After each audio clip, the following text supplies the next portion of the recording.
Assalamualaikum warahmatullahi wabarakatuh. Saya Pak Arsono, tinggal di Bandar Lampung.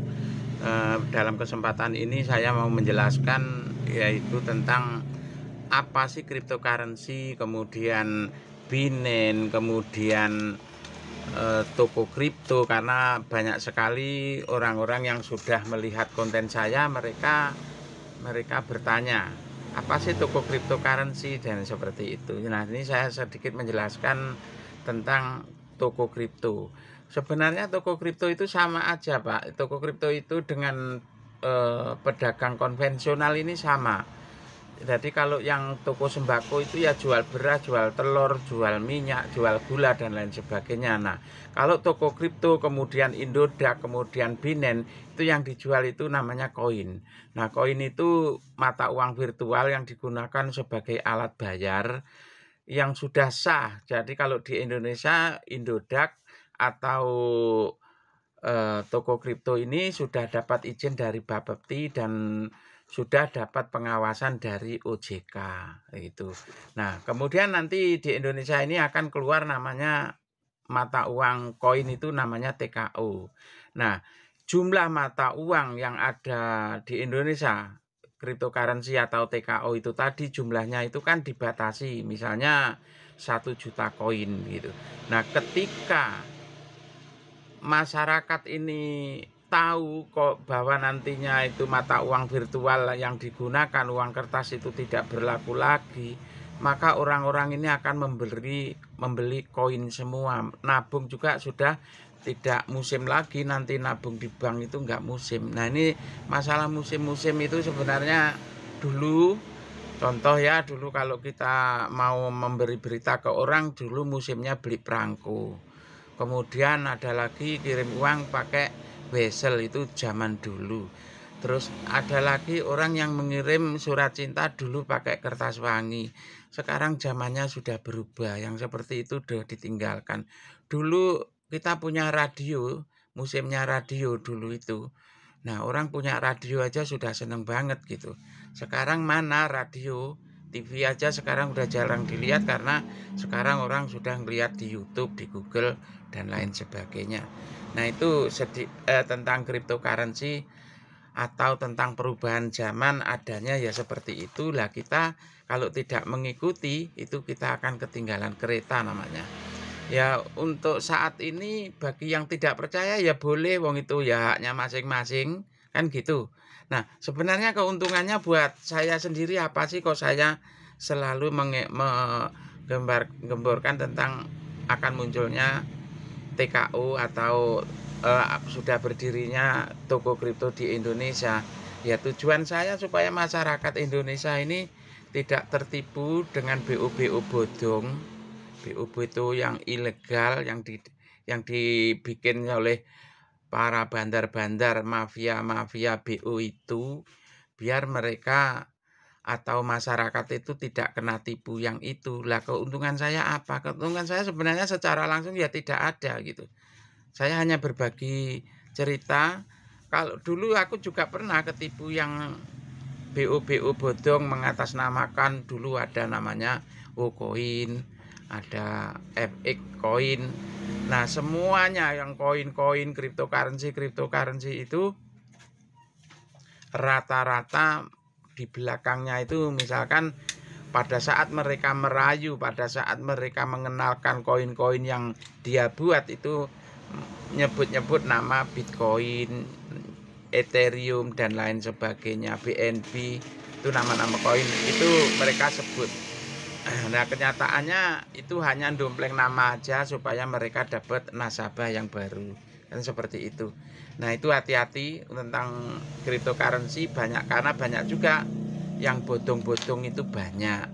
Jadi belajarlah dari sekarang bagaimana mengevaluasi cryptocurrency yang betul-betul legal, yang tidak bodong. Itu harus tahu. Setidaknya kita harus lihat di marketplace dunia itu nama kripto itu sudah ada apa belum. Ini saya kasih contoh yang banyak terjadi. Contoh yang resmi yang sudah diakui oleh para konglomerat dunia itu namanya Bitcoin atau ditulis BTC.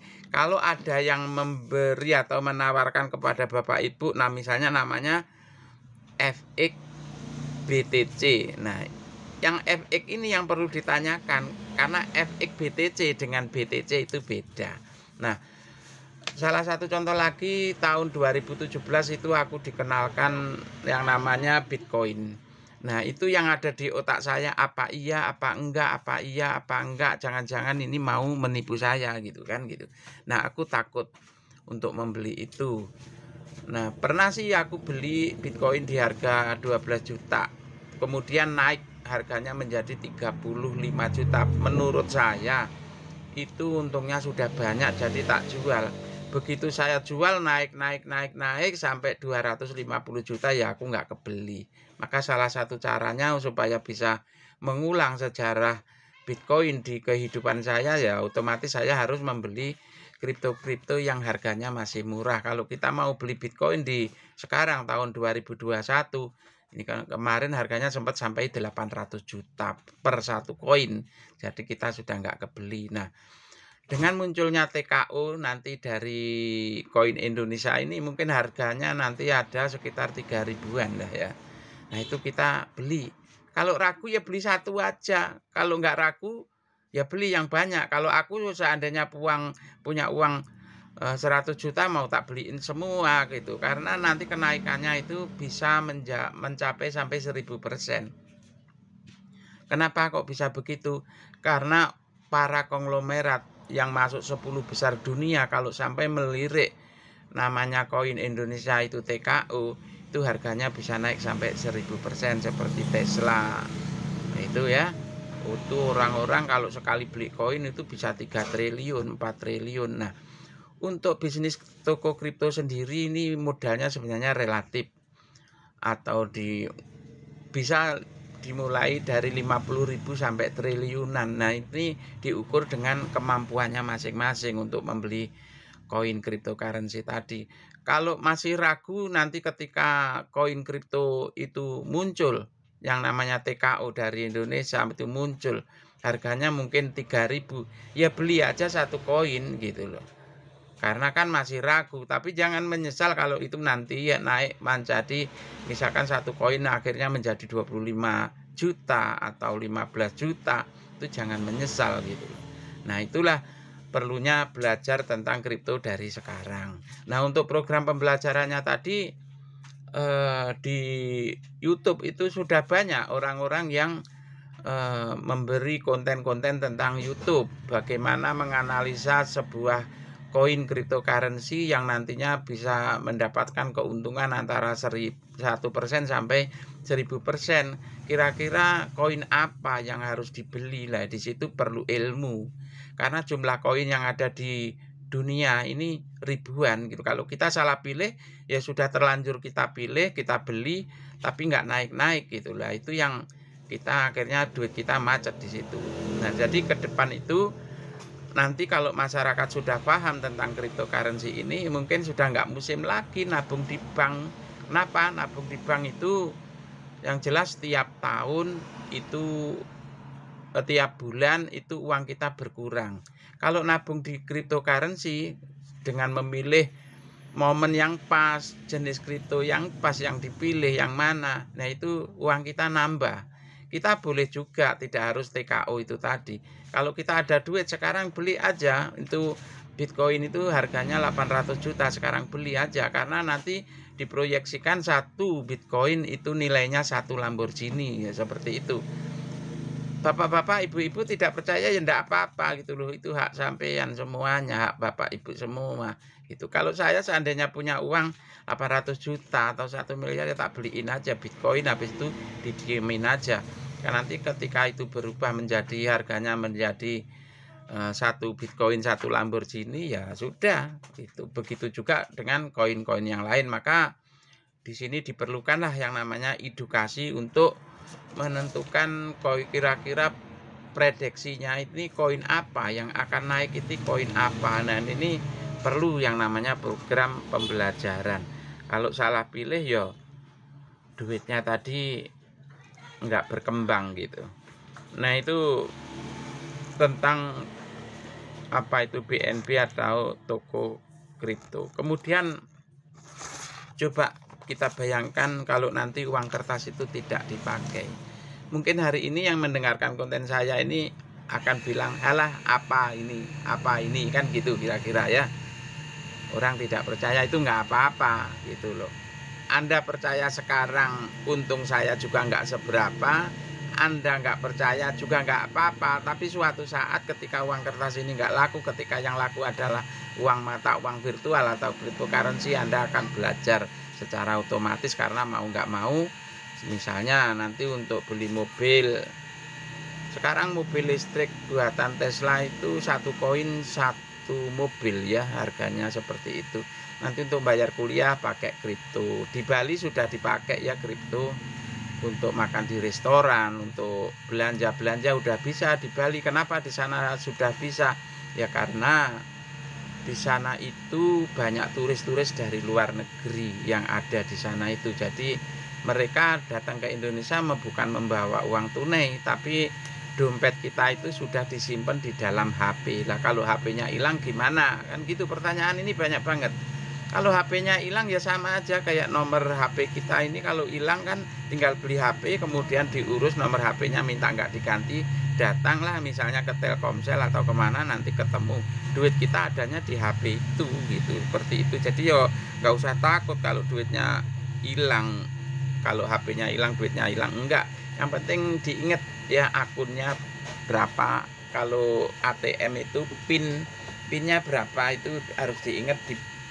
Ketika kita daftar, pinnya ditulis di kertas, dilaminating, disimpan.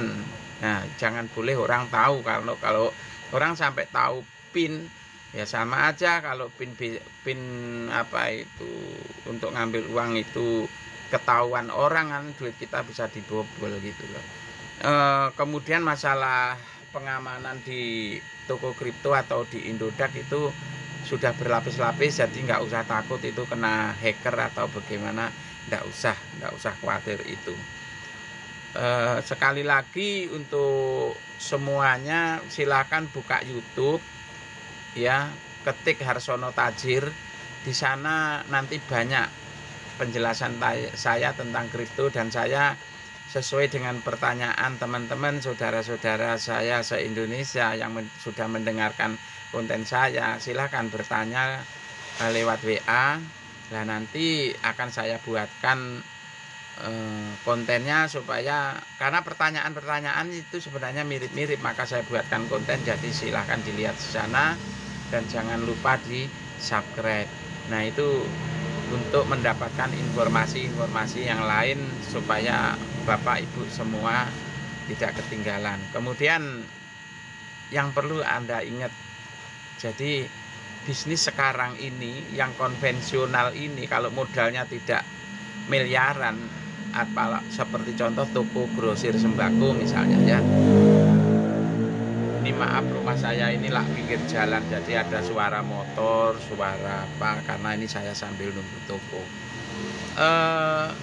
Sekarang ini muncul marmar ya, mudah-mudahan konten saya ini bisa menyampaikan niat saya atau semacam merindukan gitu ya. Mudah-mudahan marmar yang ada di Indonesia ini dibatasi oleh pemerintah atau dibatasi jam kerjanya. Jadi warung-warung konvensional milik pribumi itu biar bisa berjalan dengan baik dan bisa bertahan untuk menghidupi keluarganya.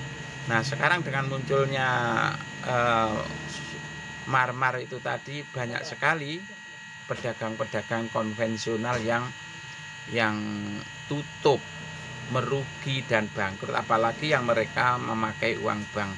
Itu hati-hati. Kemudian lagi yang perlu saya sampaikan itu